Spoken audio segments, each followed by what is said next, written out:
सारा नाम की एक लड़की मैथ्यू के घर पर पार्टी करने आई अपने दोस्तों के साथ।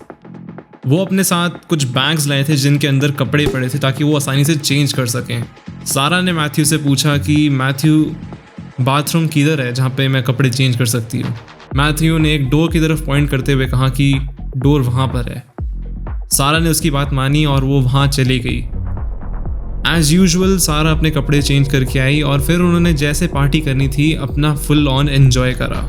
लेकिन सारा के कुछ ऐसे लाइफ के मोमेंट्स थे जो किसी को पता नहीं होने चाहिए। वो हज़ारों लोग एक वेबसाइट पर लाइव देख रहे थे जहाँ पर सारा ने अपने कपड़े चेंज करे। जिस बाथरूम में सारा ने अपने कपड़े चेंज करे वहाँ पे कुछ हिडन कैमरास थे और उन हिडन कैमरास से एक डार्क वेबसाइट पर लाइव स्ट्रीम हो रही थी और इस लाइव स्ट्रीम को कंट्रोल कर रहा था Matthew Falder, the dark web predator.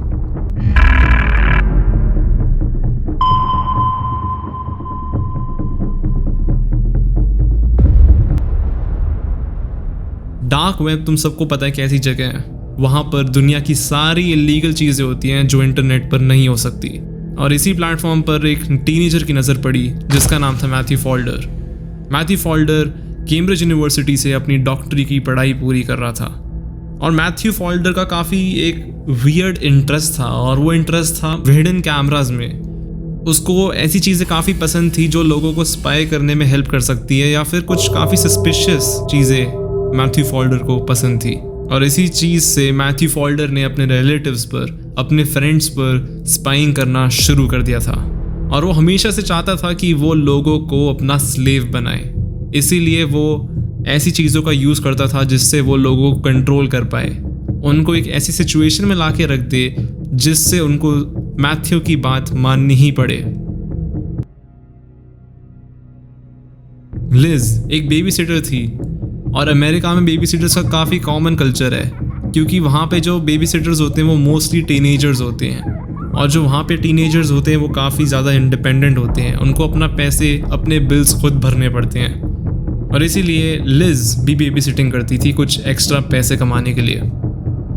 Matthew की लिज पर पहली बार जब नज़र पड़ी तो मैथ्यू को लिज बहुत ज़्यादा ब्यूटीफुल लगी। उसको लिज को देखते ही अचानक मानो कुछ हो गया हो। मैथ्यू के डेविल माइंड में एक ऐसा कुछ थॉट आया जिसने उस लिज जैसी एक इनोसेंट गर्ल को उसका पहला विक्टिम बनाया। मैथ्यू ने काफ़ी बार कोशिश करी कि वो लिज को अप्रोच कर सके but Matthew her bar fail हो जाता था। जैसे तैसे मैथ्यू ने एक इतना सिनिस्टर प्लान बनाया कि बेचारी लिज को भी पता नहीं चला कि वो किस ट्रैप में फंसने वाली है। मैथ्यू ने लिज से ये कहा कि मैथ्यू का एक डिसेबल्ड भाई है और क्योंकि मैथ्यू काफ़ी सारी चीज़ों में इन्वॉल्व है तो उसको एक बेबी सिटर की ज़रूरत है जो उस डिसेबल्ड भाई का ख्याल रख सके। अब ऐसी सिचुएशन में कोई भी इंसान ह्यूमैनिटी के सेक के लिए किसी ना किसी की हेल्प कर देता है और लिज ने भी यही सोचते हुए मैथ्यू की हेल्प करने को सही समझा और ये उसकी सबसे बड़ी मिस्टेक थी। मैथ्यू ने I don't know how Liz को कन्विंस करा कि लिज अपनी कुछ प्राइवेट फ़ोटोज़ दे। मैथ्यू ने लिज को ये कहा कि मुझे एक आर्ट प्रोजेक्ट करना है जिसमें मुझे किसी की एक फ़ोटो चाहिए जिसको मैं चारकोल से पेंट कर पाऊँ। आई डोंट नो हाउ मैथ्यू ने लिज को किस लेवल तक मैनिपुलेट करा होगा जिस चक्कर में लिज मान गई उस चीज़ के लिए। जैसे ही लिज ने वो फ़ोटोज़ मैथ्यू को भेजी मैथ्यू ने अपनी गेम चलना शुरू कर दिया। लिज को ब्लैकमेल करने के अलावा मैथ्यू काफ़ी और लोगों को भी ब्लैकमेल करता था और उसमें सिर्फ लड़कियां ही नहीं लड़के भी शामिल थे। एक बार ऐसी ही बात है कि मैथ्यू ने एक लड़के को ब्लैकमेल करा। मैथ्यू ने एक इंसान को काफ़ी थ्रेटन करा कि मैं तुम्हारी फ़ोटोज़ एक वेबसाइट पर लीक कर दूंगा बट उस इंसान ने काफ़ी हाथ पैर जोड़कर मैथ्यू से कहा कि प्लीज़ वो फ़ोटोज़ कहीं मत डालना। But Matthew being a sinister mind, Matthew ने उसको कहा कि ठीक है मैं फ़ोटोज़ नहीं डालूंगा बट तुम्हें कुछ कंडीशंस हैं जो तुम्हें फॉलो करनी पड़ेंगी। और ऐसी सिचुएशन में किसी भी इजी वे को इंसान चूज़ करता है और ऐसे ही करा उस इंसान ने। मैथ्यू ने उसको कुछ कंडीशंस दी, कुछ टास्क दिए जिसको फॉलो करने के बाद शायद से मैथ्यू उन फोटोज़ को वेबसाइट पर नहीं डालता। सबसे पहला टास्क था कि सबसे ज़्यादा गंदा टॉयलेट सीट उस इंसान को लिक करना था। टास्क 2 था कि उसको डॉग फूड ईट करना है। ठीक है, अभी तक यहाँ इतना कुछ डिस्गस्टिंग नहीं था। Task number 3 was eat a use sanitary pad. Yes, you heard it right. और तुम्हें पता है क्रेजी बात क्या है? उस इंसान ने ये सारी टास्क करे भी, और मैथ्यू, उसका हम सबको पता है, मैथ्यू ने उन फोटोज़ को फिर भी उन वेबसाइट पर डाला। एलिजेडली ये एक एलिगेशन थी कि उस इंसान को, जो मैथ्यू जिसको थ्रेटन कर रहा था, बेसिकली उस इंसान ने भी कुछ गलत हरकतें करी थी एक माइनर के साथ, और उसकी वीडियो मैथ्यू के हाथ लग गई थी, जिस कारण से मैथ्यू उसको काफ़ी ईजीली थ्रेटन कर पा रहा था। मैथ्यू के 50 से ज़्यादा विक्टिम्स थे, और बहुत सारों ने उनमें से सुसाइड करने की भी अटेम्प्ट करी थी, और काफ़ी लोगों ने उनमें से सुसाइड कर भी लिया था। बट घूम घुमा के लोग मैथ्यू के पास ही पहुंच जाते थे, क्योंकि मैथ्यू कहता था कि अगर तुम सुसाइड कर भी लोगे तो ये फोटोज वैसे भी ऑनलाइन चली जाएंगी, तो there is no point in harming yourself. और इसी तरह से मैथ्यू ने काफ़ी सारे लोगों को अपना स्लेव बना लिया था। अब तुम लोग भला सोचोगे कि उन लोगों ने पुलिस को कंप्लेंट क्यों नहीं करी, उन्होंने अथॉरिटीज़ को इन्फॉर्म क्यों नहीं करा इस बारे में? And that is a valid question. Matthew ने खुद ऐसा एक नेटवर्क बना रखा था जिसको मैथ्यू खुद ट्रैक नहीं कर पाता था, क्योंकि वो नेटवर्क काफ़ी कॉम्प्लिकेटेड था और कभी भी पुलिस उसकी एग्जैक्ट लोकेशन नहीं कैच कर पाती थी।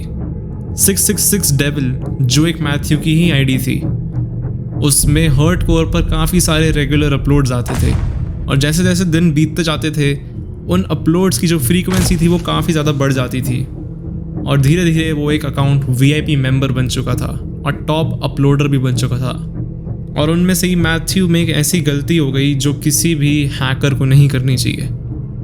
उस वीडियो में कुछ ऐसी डिटेल्स रिवील हो गई जिससे मैथ्यू की जो लोकेशन थी वो पुलिस को पता चल गई, बट पुलिस डायरेक्ट उस लोकेशन पे नहीं जा सकती।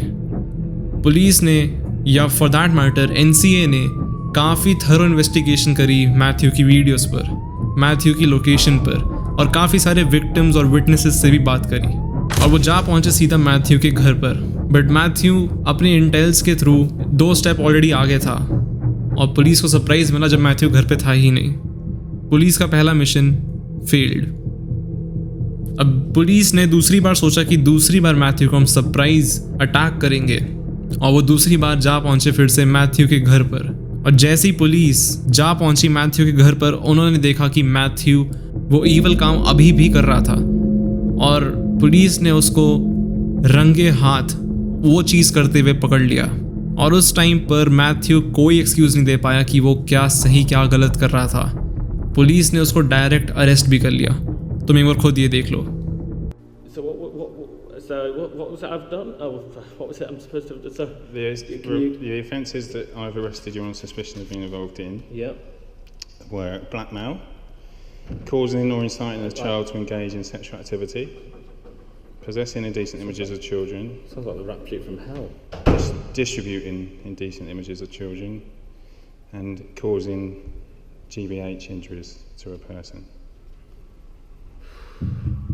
और फाइनली वो दिन आता है जब इस डेविल की स्टोरी को एक फुल स्टॉप लगता है, क्योंकि UK की पुलिस ने मैथ्यू को 32 इयर्स की इम्प्रिजनमेंट सुना दी थी, और इसी के साथ मैथ्यू और उसके बुरे क्राइम्स पर एक फुल स्टॉप, एक दी एंड लग चुका था।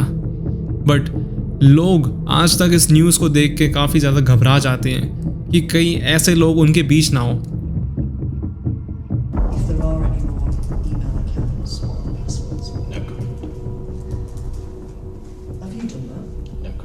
Sent pictures of your blackmail victims to the parents No comment. of the victim, the grandparents, No comment. the workplace, No comment. the schools? No comment. Did you get any sexual gratification of that No from comment. that? Or was it a power and control thing with you? No comment. Or was it humiliation? No comment. You go on to say, and so you know, I know I'm 100% anonymous. How's that with you? No comment.